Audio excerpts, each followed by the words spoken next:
اللہ کی طرف سے اللہ کے فیصلے پر، اور جب اللہ نے چاہا اس کو دنیا میں اتارا۔ اللہ کے پاس ایک فہرست بن گئی کہ اس نبی کو میں اس وقت بھیجوں گا، اس قوم میں بھیجوں گا، اس قبیلے میں بھیجوں گا، اس خاندان میں بھیجوں گا۔ شریعت سارے نبیوں کی نہیں چلی۔ اللہ نے ایک وقت میں کئی نبی دنیا میں اتارے۔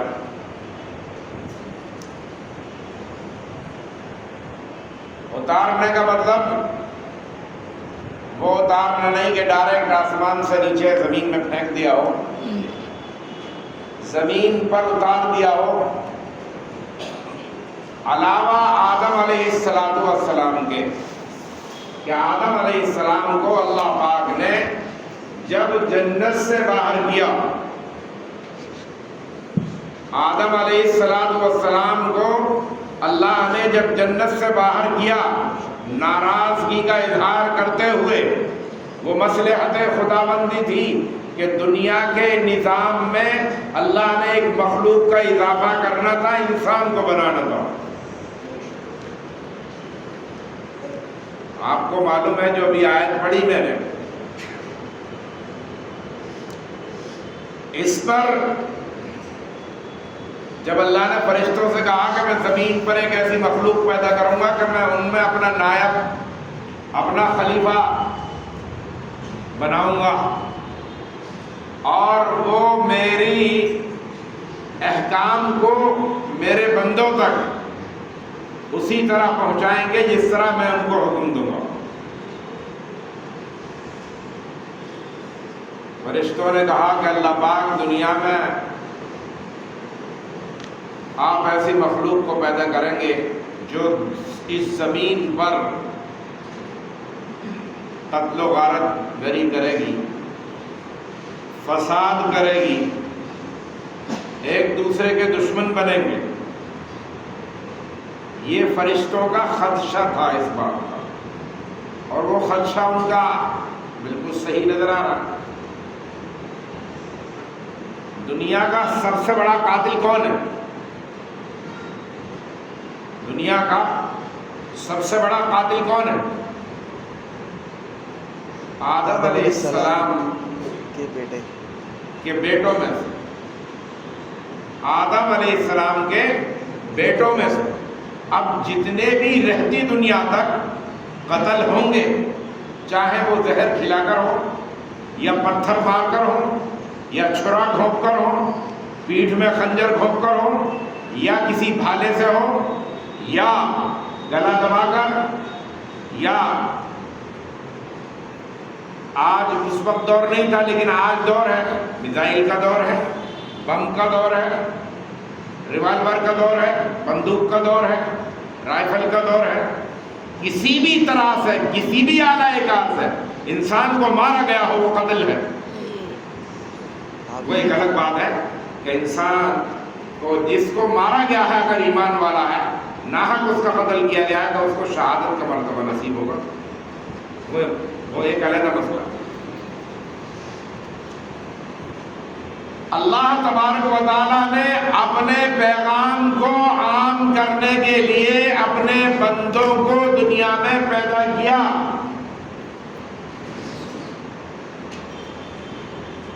کسی کو کسی بستی کے لیے، کسی کو کسی شہر کے لیے، کسی کو کسی خطے کے لیے، کسی کو کسی خاندان کے لیے، کسی کو کسی قبیلے کے لیے، کسی کو کسی قوم کے لیے، لیکن جب باری آئی حضرت محمد مصطفیٰ صلی اللہ علیہ وسلم کی تو اللہ تبارک و تعالیٰ نے پوری کائنات کے لیے نبی بنا کر بھیجا۔ جب باری آئی انبیاء کے سردار کی، امام الانبیاء کی، انبیاء کے سردار امام الانبیاء، آپ کو پتا ہے جب یہ لقب ملا آپ کو امام الانبیاء کا، نبیوں کے امام کا لقب ملا، آپ کہاں جلوہ افروز تھے جس وقت آپ کو یہ لقب ملا؟ آپ بیت المقدس کے اندر موجود تھے۔ بیت المقدس میں قبلہ اول جو ہمارا تھا وہاں موجود تھے. آپ کے پہنچنے سے پہلے تمام انبیاء علیہ السلام صف آراستہ تھے, صفے باندھے بیٹھے تھے, آپ کے استقبال کے لیے تیار تھے. یہ تو پتا تھا کہ ہمارے انبیاء کی جماعت میں سے ایک شخصیت ابھی یہاں نہیں آئی ہے, باقی سارے نبی آ چکے ہیں, اور وہ شخصیت ہے محمد رسول اللہ صلی اللہ علیہ وسلم کی. جب آقا نامدار تاجدار مدینہ احمد مصطفیٰ حضرت محمد مصطفیٰ صلی اللہ علیہ وسلم اس سفر میں جبرائیل علیہ السلام کے پاس ہیں, تو یوسف علیہ السلام کا حسن آپ نے سنا ہے کہ بہت بڑا حسن تھا. اب سارے نبیوں میں سب سے زیادہ حسین تھے, سب سے زیادہ حسین تھے, حسن کے پیکر تھے.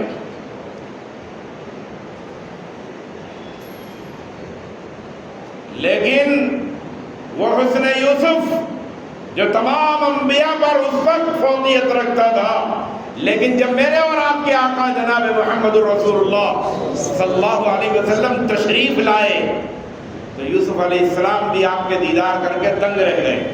سبحان اللہ, دنگ رہ گئے کہ میں اپنے آپ کو ہی حسین سمجھتا تھا. مجھے یہ تھا کہ آج تک تجھ جیسا حسین اس دنیا میں پیدا نہ ہوا, لیکن تیرے حسن کو تو محمد رسول اللہ صلی اللہ علیہ وسلم کے حسن نے متاثر کر دیا. دیکھتے رہے کافی دیر. بہرحال بات یہ چل رہی تھی کہ انسان کو اللہ نے اپنا نائب بنا کر بھیجا, نبیوں کا سلسلہ ختم ہوا, نبیوں کا سلسلہ ختم ہوا. اب کوئی نبی قیامت تک نہیں آنے والا, اب کوئی نبی قیامت تک کسی ملک میں, کسی شہر میں, کسی بستی میں, کسی گاؤں کے اندر, کسی محلے میں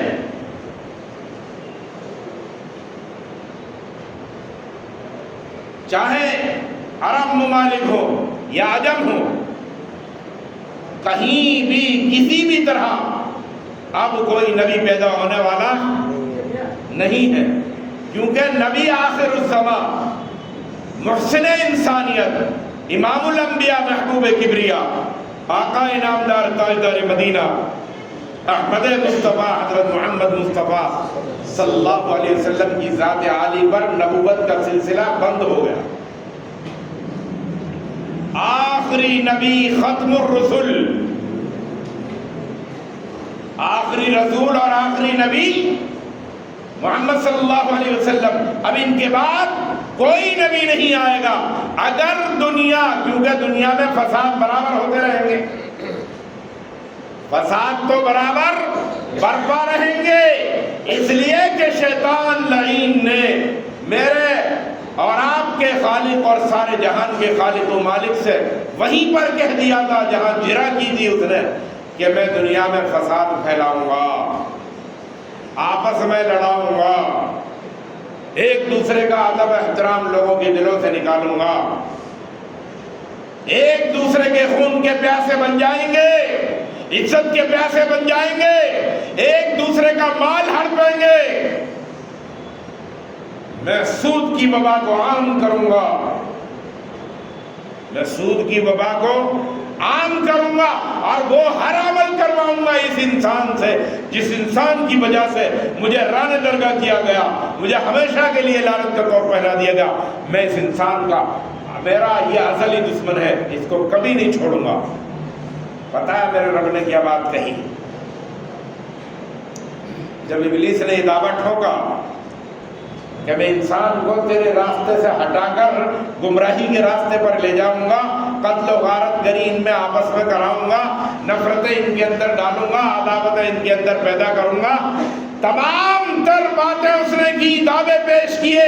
میرے اللہ نے ایک بات کہی کہ مردود لعین سن, جو میرا ہوگا وہ تیرے بہکاوے میں نہیں آئے گا, جو میرا ہوگا وہ تیرے بہکاوے میں نہیں آئے گا, وہ نفس کے تابع ہو کر زندگی نہیں گزارے گا, وہ میرے حکم پر زندگی گزارے گا، میرے نبیوں کے طریقے پر زندگی گزارے گا، جس نبی کی جو امتی ہوگا وہ اس نبی کے تابع ہو کر اپنے آپ کی زندگی بسر کرے گا۔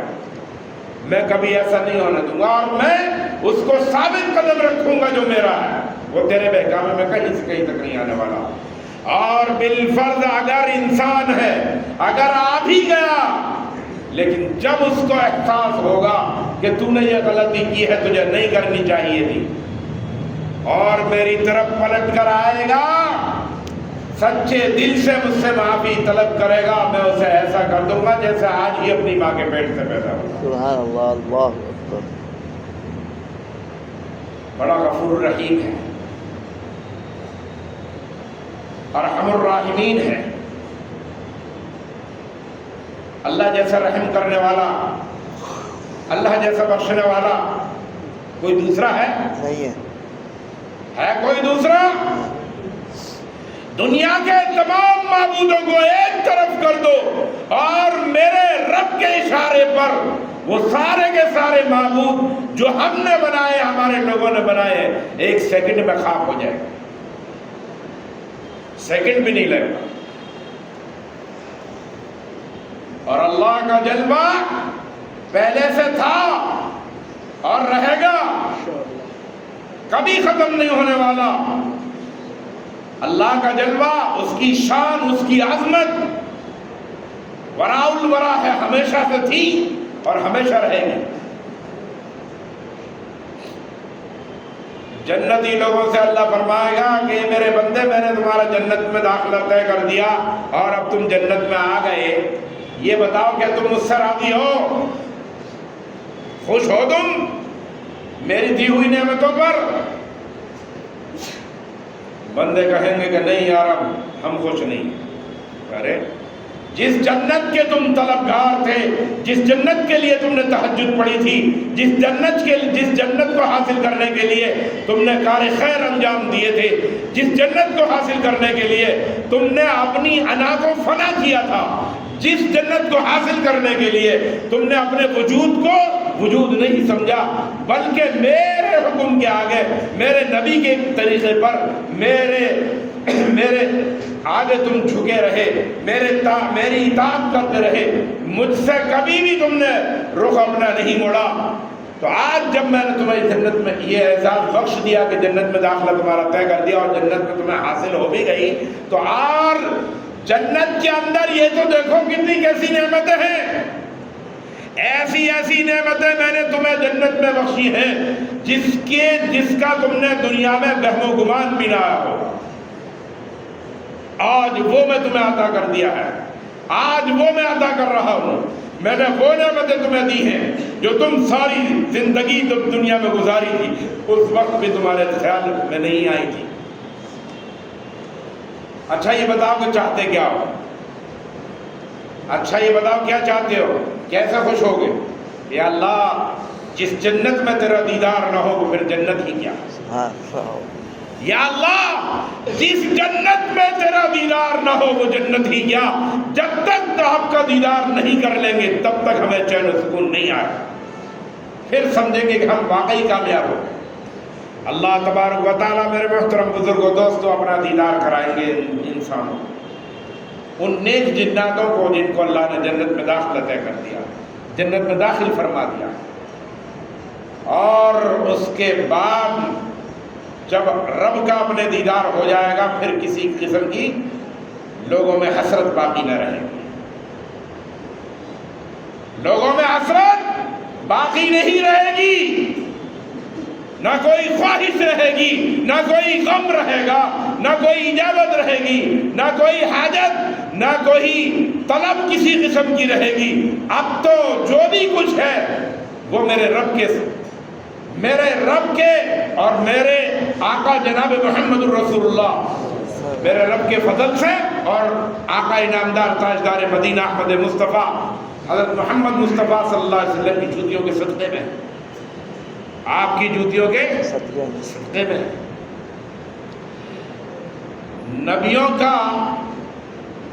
نبیوں کی جماعت جب صف بندی تھی بیت المقدس میں مسجد اقصیٰ کے اندر، نماز کے لیے امام الانبیاء تشریف لے آئے ہیں.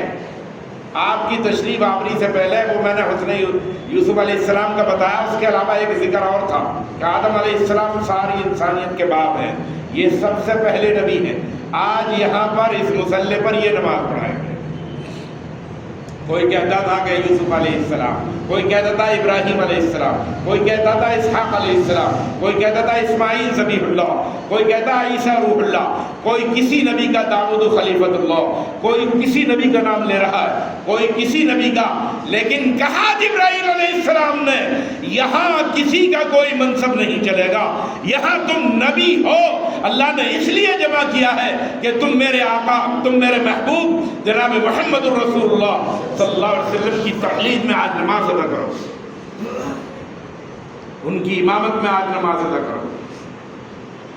جس وقت آقا نامدار صلی اللہ علیہ وسلم کو جبرائیل علیہ السلام نے کہا کہ اللہ کا حکم ہے، اللہ نے آپ کو سلام کہا ہے، اور اب آپ کی یہ ڈیوٹی ہے، یہ ذمہ داری ہے کہ آپ مصلی پر جائیے اور نماز پڑھیں. میرے اور آپ کے آقا محسن انسانیت نماز پڑھائیں گے، اور اسی وقت ان کو وہ لقب عطا ہو جائے گا امام الانبیاء، سارے نبیوں کے سردار. نبیوں کا سردار اسی لیے کہا گیا کہ اعلیٰ اور افضل، اول ما خلق اللہ نوری، اللہ نے اپنے نور کے اپنے بعد اگر انسانیت میں یا کسی بھی مخلوق کو پیدا کرنے سے پہلے سب سے پہلے اللہ نے محمد الرسول اللہ صلی اللہ علیہ وسلم کی روح مبارکہ کو تیار کیا، آپ کے نور کو بنایا. اس کے بعد آپ کے طفیل اللہ نے ساری کائنات کے اندر جتنی بھی جاندار روحیں آنے والی ہیں، چاہے وہ انسانوں کی ہوں، چاہے جانوروں کی ہوں، چاہے چوپائے کی ہو، چرند ہو، پرند ہو، کیڑے ہو، مکوڑے ہو، کسی بھی قسم کی کوئی بھی جاندار چیز، پھر سب کی روح اللہ نے بنائی اور سب کے مقام الگ الگ کر دیے. اور جب عالم ارواح کے اندر اللہ پاک نے وہاں پر ساری روحیں تھی، سارے انسان نہیں بلکہ ساری روحیں مخلوق کے اندر جتنے بھی جاندار چیزوں کی سبھی روحیں، اور کہا الستو بربکم، الستو بربکم، کیا میں تمہارا رب نہیں ہوں، کیا میں تمہارا رب نہیں ہوں. ساری روحوں نے مل کر کہا قالوا بلا، یا اللہ تو ہی ہمارا رب ہے، تو ہی ہمارا پالنہار ہے. اور یہ وعدہ کر کے آئی ہر روح کہ اللہ دنیا میں جا رہے ہیں لیکن تیرے حکم کو، تیرے نبی کے طریقے پر جیسی تیری مرضی ہوگی ویسے ہم گزار کے آئیں گے، تاکہ تو ہم سے راضی ہو جائے اور جنت ہمیں عطا کر دے. لیکن یہاں آ کر ہم سب کچھ بھولتے ہیں. علماء یاد بھی دلاتے ہیں، آج نبیوں کا دور تو نہیں ہے، نبیوں کے وارث موجود ہیں. العلماء ورثۃ الانبیاء، علماء انبیاء کے وارث ہیں. العلماء کا امتی بنی اسرائیل، میری امت کے علماء بنی اسرائیل کے نبیوں جیسے ہوں گے. میری امت کے علماء بنی اسرائیل کے نبیوں جیسے ہوں گے. یہ کس کا فرمان ہے؟ کس کا فرمان ہے معلوم ہے آپ کو؟ بتائیں. الحمدللہ سب مسلمان ہیں، بتائیں. ہمارے نبی کا. زیادہ تر لوگوں کو نہیں معلوم، زیادہ تر لوگوں کو نہیں معلوم. مسلمان ہونے پر بھی افسوس. مسلمان ہو اور اسے یہ نہ پتا ہو، مسلمان ہو اور اپنے آقا سے محبت نہ کرتا ہو، مسلمان ہو آپ کے قول اور فعل کو نہیں جانتا ہو، مسلمان ہو اور آپ کی طرز زندگی کے بارے میں نہ جانتا ہو، مسلمان ہو اور اہل بیت کو نہ جانتا ہو، مسلمان ہو خلیفۃ المسلمین کو نہ جانتا ہو، مسلمان ہو رحمت للعالمین کے بارے میں نہ جانتا ہو، مسلمان ہو خالق کائنات سے واقف نہ ہو. کیسا مسلمان؟ کس بات کا مسلمان؟ گوشت اور ہڈی چوسنے کا مسلمان؟ کیا گوشت اور ہڈی چوسنے سے مسلمان بنتے تو آج مسلمانوں سے زیادہ خیر مسلم گوشت کھا رہا، پھر تو ان کو بھی مسلمان کہیں. کیوں بھائی؟ ہم سے زیادہ غیر کھا رہے ہیں نہیں. آج گوشت اسی لیے مہنگا ہے کہ ہم سے زیادہ غیر، ہم تو بدنام ہیں. اور ہم یوں کھا رہے ہیں کہ اللہ نے ہم پر حلال کیا ہے. جن جانوروں کا گوشت اللہ نے ہم پر حلال کیا ان کو ہم کھاتے ہیں، جن کو حرام کیا ان کو ہم چھوڑ دیتے۔ بہرحال ہم اللہ کے برگزیدہ بندے ہیں اگر چاہیں تو، ورنہ یاد رکھنا کہیں وہ حشر ہمارا نہ ہو، کہیں وہ حشر ہمارا نہ ہو کہ ہم چیختے چلاتے رہ جائیں، انگلیاں چبا جائیں، ناخن چبا جائیں، اپنے ہاتھوں کو چبا جائیں، اپنی آنکھوں کو پھوڑ لیں، اپنے جسم کو گود لیں، اور پھر ہمیں جنت حاصل نہ ہو، پھر ہمارا ٹھکانہ جہنم ہو۔ اللہ ہم سب کی حفاظت فرمائے جہنم کے ٹھکانے سے، اللہ ہم سب کی حفاظت فرمائے۔ کہو الحمدللہ ہم مسلمان ہیں، الحمدللہ ہم مسلمان ہیں، اللہ کا شکر ہے۔ کلمہ پڑھتے ہیں ہم، لا الہ الا اللہ محمد الرسول اللہ صلی اللہ علیہ وسلم۔